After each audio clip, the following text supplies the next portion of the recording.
31 जनवरी IBA UABU meeting का detailed circular UABU की तरफ से आ गया है। ये 4-5 पेज का है, जिसमें उन्होंने बताया है कि हमने किस किस इशू पर बात करी और उन्होंने IBA ने क्या रिप्लाई दिया। ये जो लेटर है ये वर्कमैन यूनियन के साथ भी बात हुई है और ऑफिसर यूनियन के साथ भी बात हुई है। दोनों का जिक्र है, दोनों की इशू की बात हुई है। सारा सर्कुलर मैंने पढ़ा है, 1 घंटा पहले ही मैंने पढ़ा है और पढ़ के दुख भी हुआ कि वहीं की वहीं खोती बोर्ड के नीचे ही खड़ी है, कुछ नहीं हुआ। कोई बात ऐसी नहीं है जो मैं खुशी से बताऊं आपको, कोई भी इशू क्लिक नहीं हुआ है। अगर IBA ने कहीं किसी बात पे एग्री किया है तो वो कहते हैं कि हम गवर्नमेंट क्लियरेंस के लिए रिकमेंड कर देंगे।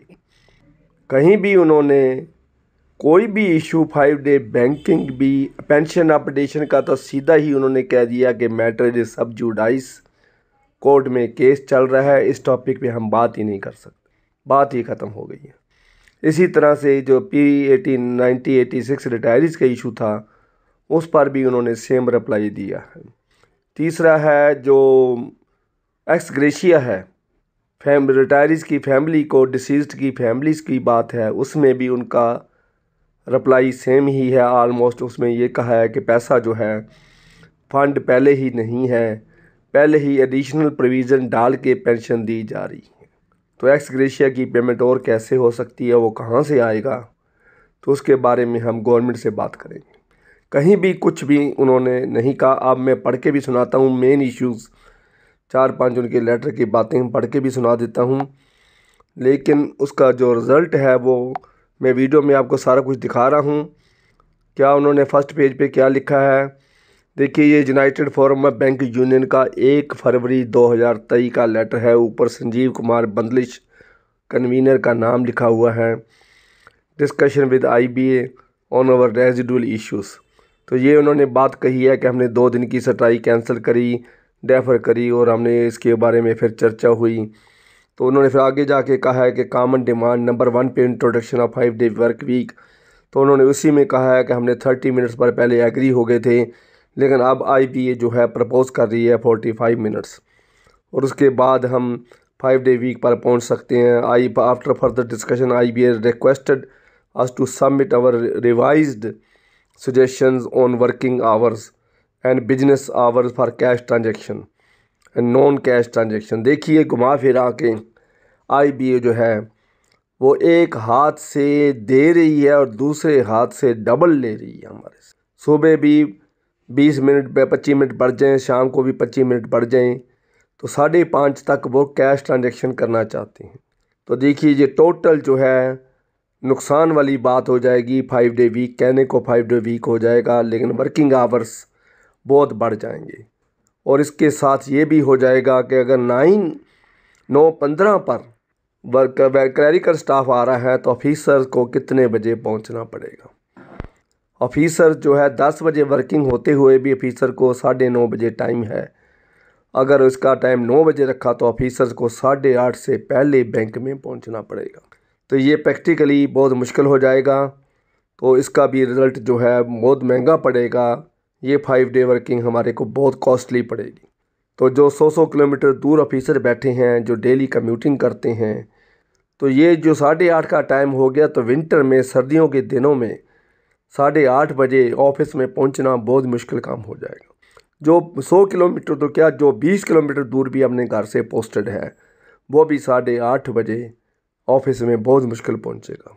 क्योंकि ये प्रैक्टिकली बातें हैं, ट्रांसपोर्टेशन की बातें हैं, तो ये मुश्किल हो जाता है सारा। नंबर 2 पे उन्होंने कहा अपडेशन ऑफ पेंशन। इसका तो सीधा ही जवाब दे दिया उन्होंने कि ये मैटर लिटिगेशन है, under litigation before the supreme court.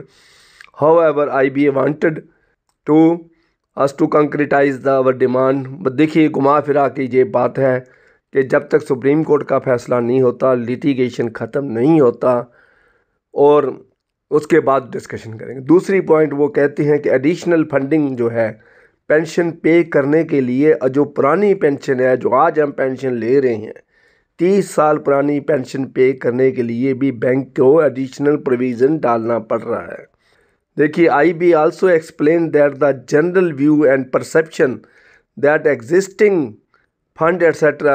existing amount available in the pension fund is adequate to meet the additional cost of under updation is misplaced, since all the banks are already making additional provision every quarter even to meet the cost of the present pension payouts। देखिए, present pension पे करने के लिए additional provision रखना पड़ रहा है। इसका मतलब ये है कि आज की पेंशन पे करने के लिए भी कुछ बैंकों के पास पैसा नहीं है, पेंशन फंड नहीं है। ये उन्होंने कर दिया यूनियन घुमा फिरा के जो मर्जी कहती रहे, जो मर्जी वो लिखते रहे कि कंक्रीटाइज हो रहा है, ये हो रहा है। उनकी तरफ से जवाब है there is no pension updation, क्योंकि सुप्रीम कोर्ट में केस चल रहा है। ये कई साल इसका फैसला नहीं होगा। हर पेशी पे अगली पेशी ले हल्फिया बयान दे देते हैं, दूसरी पेशी ले लेते हैं। पहले वो कह रहे हैं कि हमारे पास एडिक्वेट फंड नहीं है, पेंशन जो प्रेजेंट पेंशन है उसको पे करने के लिए पैसा नहीं है, तो बढ़ाएंगे कैसे? और बढ़ानी भी कितनी है? 30 साल के बाद पेंशन रिवीजन हो रही है तो नेचुरली ये डबल होगी। 100% इंक्रीज़ कम से कम होगी तो डबल पेंशन जो है, जो आज 30,000 पेंशन ले रहा है वो 60,000 उसकी पेंशन बन जाएगी। तो ये अब नॉर्मल बात सी है, इसमें कुछ नहीं है। ये पॉइंट एब्सर्ड पॉइंट है। तीसरा है reverting old DA linked pension scheme to our demand for restoration and reverting to old pension scheme for the post April 2010 retirees. IBA informed that and suggested that there would be amount out existing settlement, that the same may be taken up and discussed during the ensuing wage negotiation।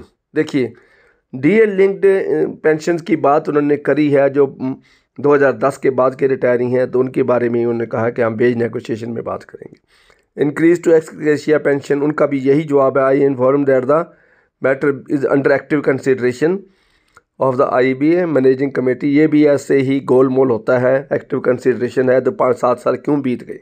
तो हम तो 2012 वाली veg revision 31/10/2012 को जो 17 को ख़त्म हुई है उसकी बात कर रहे हैं। 31 अक्टूबर 2017 को 2017 को जो एग्रीमेंट ख़त्म हुआ है हम उसकी बात कर रहे हैं। उसके रेजिडुअल इश्यूज़ की बात 2023 में हो रही है। अभी भी वो कहते हैं एक्टिव कंसिडरेशन है तो हम उसके बाद कुछ बात करेंगे। तो इसका मतलब आप समझ लीजिए। नंबर 5 पे उन्होंने कहा है negotiation on charter of demand. देखिए, जो चार्टर ऑफ डिमांड ख़त्म हो चुका है, जो एग्रीमेंट एक्सपायर हो चुका है, that is very much understood. 31/10/2022 को ख़त्म हो गया। 1/11/2022 को ये बातचीत होनी थी। उसके लिए भी गवर्नमेंट ऑफ इंडिया ने लेटर लिख दिया है बैंकों को। लेकिन अभी IBA कह रही है कि हम नेगोशिएशन के लिए तैयार हैं और चार्टर ऑफ डिमांड बैंकों को भेज दिया गया है। उनकी मैंडेट आने के बाद हम बातचीत शुरू करेंगे। तो ये सारा जो खेल है, कुछ बात बनती नहीं। डिस्कशन विद वर्कमैन यूनियन, उन्होंने एक और पेज बनाया है। In the DA scheme the base year should be 2016, इसको वेज कर दिया जाए। तो IBA agree that the can be taken up discussion in the negotiation for ensuing wage revision. अगली वेज रिवीजन में हम बात करेंगे। Allocation for staff welfare scheme, इसका भी जवाब गोलमोल है। आगे वो कहते हैं revision in convenience allowance for physically handicap. देखिए, कितनी छोटी सी बात है। फिजिकली हैंडीकैप्ड हमारे बैंकिंग इंडस्ट्री में कितने होंगे? उसके लिए भी जो 11th BPS से ये मसला चल रहा है, उसके लिए भी उनका जवाब IBA inform that the same, उसके लिए भी उन्होंने कहा है कि same has been inform to government. जो 11th BPS physically handicapped banking industry में कितने होंगे? मेरे पास डाटा नहीं है, लेकिन फिर भी हम एक एस्टीमेट लगा सकते हैं। 200-300 इतनी हो सकते हैं। बैंक में सारे हैंडीकैप तो है नहीं। फिजिकली हैंडीकैप जो हैं कितने हो सकते हैं? तो बहुत छोटा सा मसला है। उसकी रिकमेंडेशन गवर्नमेंट को करी गई है। ट्रांसपोर्टेशन अलाउंस बढ़ाना है, उनकी पे बढ़ानी नहीं है। उनका ट्रांसपोर्टेशन अलाउंस बढ़ाना है। कितना बढ़ा दोगे? 10%, 5%, 15%, इतना ही हो सकता है। कितना बढ़ेगा उसके लिए भी ये मसला कितने बरसों से चल रहा है। 7 साल से ये मसला चल रहा है ट्रांसपोर्टेशन अलाउंस का। तो ऐसे जितने भी इशू हैं वर्कमैन यूनियन के साथ हैं या ऑफिसर यूनियन के साथ हैं, ऑफिसर यूनियन अभी तक रेगुलेटेड वर्किंग आवर नहीं करवा सके। कितनी वेज रिवीजन बीत गई हैं, कितनी नेगोशिएशंस हो चुकी हैं और उनका कोई सुनवाई नहीं हो रही है। रेगुलेटेड वर्किंग आवर ही आने जाने का टाइम ही नहीं है। बैंकिंग इंडस्ट्री में ऑफिसर के साथ ये ट्रेजिडी है कि उसके घर जाने का टाइम ही नहीं पता है कब जाएगा वो घर। रात को 9 बजे तक 10 बजे तक खुली रहती हैं, बैंक काम करते रहते हैं। सुबह 5 बजे फील्ड में निकल जाती हैं। एक किसान को मिलना है, किसान खेतों में चला जाता है, तो इसलिए सुबह 5-6 बजे वो मिल जाते हैं घर में, इसलिए रिकवरी के लिए सुबह जाना पड़ता है। 9:30 9 बजे फिर बैंक में आ जाती हैं। अगर बैंक का टाइम 8:30 हो जाएगा, ऑफिसर को 8:30 पहुंचना पड़े, तो फील्ड में ब्रांच मैनेजर या फील्ड अफसर कैसे जाएंगे? वही ब्रांच मैनेजर फील्ड में भी जाता है और 9 बजे 9:30 बजे आके फिर बैंक को भी खोलता है, पब्लिक डीलिंग भी करता है। तो ऐसे हालात में बैंक को सारा डिसिप्लिनरी प्रोसीजर, सारे सर्विस रूल्स को चेंज करना पड़ेगा, क्योंकि ऑफिसर के पास बिल्कुल टाइम नहीं बचेगा। तो क्लरिकल तो चलो ठीक है कि 10 की बजाय 9:30 आ जाएगा, 5 की बजाय 5:30 5:15 चला जाएगा, 5:15 पर चला जाएगा। लेकिन जो ओवरऑल इंचार्ज हैं, जो काम कर रहे हैं, जिनके पास चाबियां हैं, क्या की होल्डर्स हैं, तो उनके लिए बहुत मुश्किल आई। तो कुल मिला के इस लेटर से कुछ नहीं निकला है। इस लेटर से सिर्फ एक लॉलीपॉप है, एक मीठी गोली दे दी है उन्होंने कि वेट करो, और अगली हियरिंग और जो IBA की मीटिंग अगली, वो भी क्लियर नहीं है, वो भी फिक्स्ड नहीं हुई है। इसलिए हम ये नहीं कह सकते कि they are in hurry, they are crazy to and the residual issues, वो भी नहीं है। UABU ने भी कोई प्रोटेस्ट की बात नहीं करी है कि अगली नेगोशिएशन कब स्टार्ट हो जाएगी, कब रेजिडुअल इशू फाइनल हो जाएंगे, तो वो भी इसमें नहीं करा गया। को अगली मीटिंग उन्होंने कहा है in the end of February. तो एंड फरवरी का क्या मीनिंग है? डेट फिक्स्ड नहीं है, तो इसका मतलब फरवरी मीटिंग नहीं होगी, या मार्च में जाएगी। मार्च में स्टाफ के बातें होगी, क्लोजिंग की बातें हो जाएंगी, कुछ और है, फिर अप्रैल में चला जाएगा मसला। तो कई बातें हो जाती हैं। तो यही मसला है। जहां कल थे, जहां 7 साल पहला 31/11/2017 को हम बैठे थे, आज ही हम वही हैं। वही सर्कुलर है, वही घुमाई गोल मोल बातें हैं। एक्टिव कंसिडरेशन है, will be in the further negotiation, ये वो सारा कुछ वही का वही है। तो हमारे को बोलने में भी शर्म आती है कि हम वही बातें रिपीट कर रहे हैं। तो जो मीटिंग में बैठते हैं उनकी क्या हालत होती होगी। UABU के जो हमारे लीडर हैं, वो बार बार एक एक बात को 7 साल से रिपीट करते आ रहे हैं, और IBA इसको सुनती आ रही है। तो उनको कैसा लगता होगा। यूट्यूबर जो हैं वो बोलते हुए शर्मा रहे हैं, कैसे हम वही सर्कुलर, वही बातें, वही IBA का वही कॉस्ट फंडिंग, वही इशू। तो no pension updation, no 5 day banking, कुछ भी नहीं है। अगर 5 डे बैंकिंग होती भी है तो हमारे से वो इतना ले रहे हैं अगर, तो हम उसके लूज़र रह जाएंगे। अगर कैश ट्रांजैक्शन आवर 5:15 तक होता है, 5:50 5:30 तक होता है, तो भी हम लूज़र हैं।